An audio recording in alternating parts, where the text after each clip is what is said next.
Est-ce que le projet Wildcard est un échec?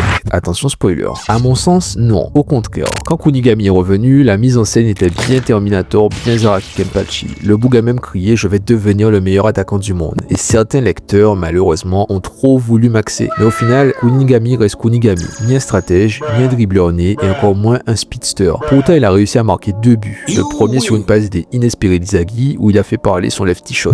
Le second sur un bon move de Yen, attrapez ma veste si vous voulez, mais j'ai bien aimé ce revirement de chacal. Kunigami nous a expliqué que la wildcard avait pour but de créer une sorte de joueur qui se rapprochait des specs physiques de Noël Noah, forcer l'ambidextrie chez un joueur. Ok, mais est-ce que c'est tout? Pour ça, le joueur retenu a dû vivre l'enfer. Il a dû détruire tous les autres éliminés, survivre à un entraînement physique infernal et surtout renoncer à son ego. Cette notion est souvent revenue. Ego dans cette scène surréaliste nous donne des indices. Sujet test, état vide, faire évoluer les autres, bla bla bla. Et ça s'est vérifié. Kunigami a été utilisé là où on avait besoin de lui.